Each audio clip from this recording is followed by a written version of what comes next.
We're going to split this lesson into two parts. So first we're going to just focus on recognizing if an exponential function is growth or decay. And if it is growth or decay, how much it's growing or decaying by. And then in the second part of the lesson, we will look at the growth and decay formulas, including compound interest formulas. Okay, so for exponential growth, if the base of the power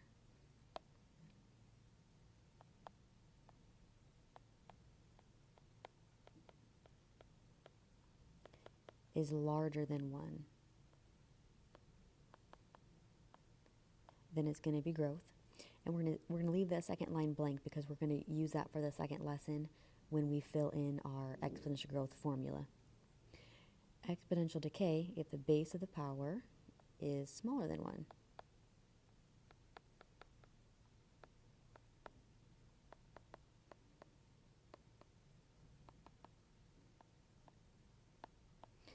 Okay, so growth, if the base of the power is larger than 1.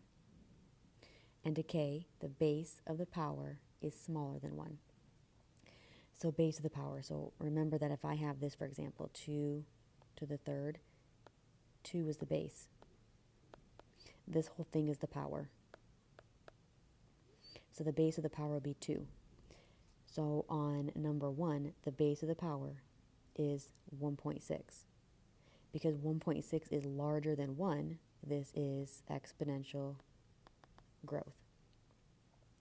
Number 2, here's the power. The base is 0.8. Because that is smaller than 1, this is exponential decay. And number 3, here's our power. The base is 2/3. And 2/3 is smaller than 1. So again, this one is decay.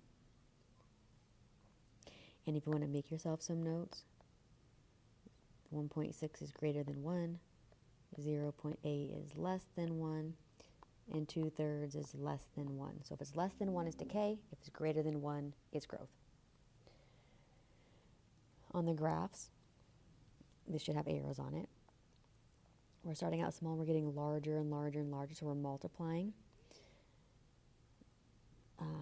Getting bigger and bigger, so this will be growth.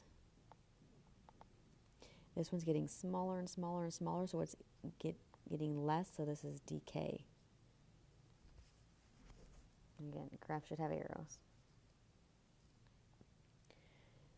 All right, and then for the graphs, this is kind of like we just did in lesson 6.3 on exponential functions.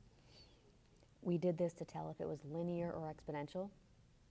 Only the difference is these are all going to be exponential. I just want to know, is it exponential growth or decay? And then we have to give a reason why we're saying it's growth or decay.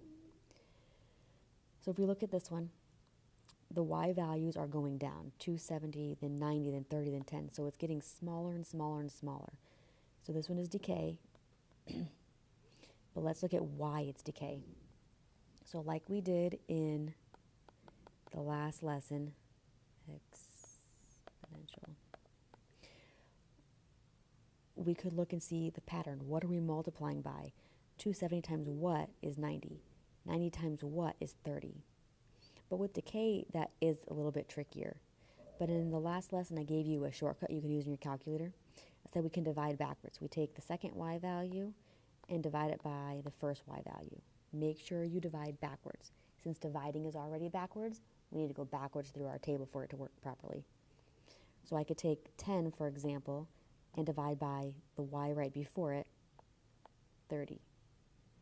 Or I could have done 30 divided by 90. It doesn't make a difference. As long as you take whatever your y is, divide by the y right before it. And either way, 10 over 30 or 30 over 90 is 1/3 as a fraction. So if you put that in your calculator, 10 divided by 30, you would get a decimal.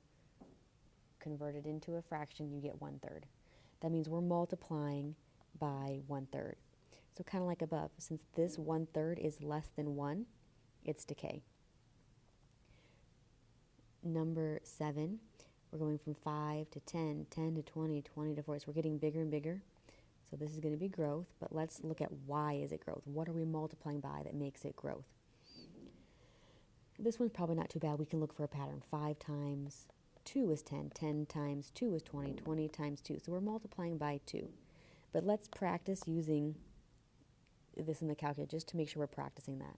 So I can take any y value, let's say 20, and I'll divide by the y right before it, so 10. And 20 divided by 10 is 2.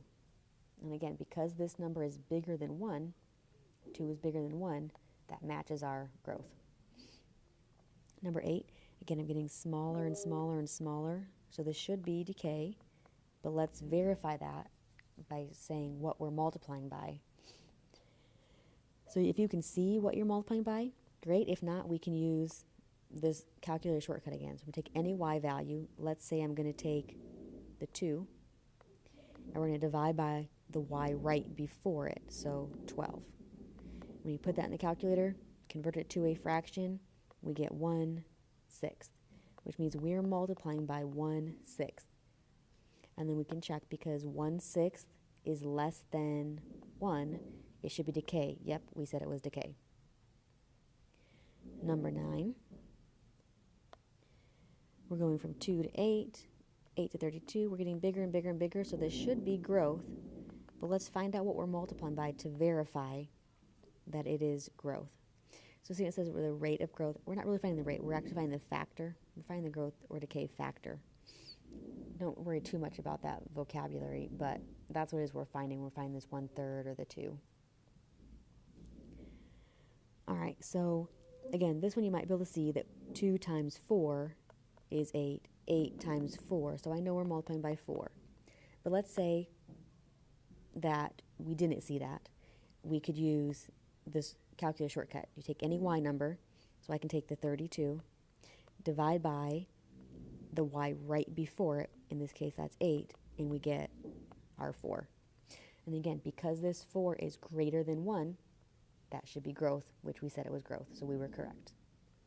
So anytime you're doing these, identify as growth or decay, make sure you're explaining why it's growth or decay by showing this. So number 9 is growth because we're multiplying by 4.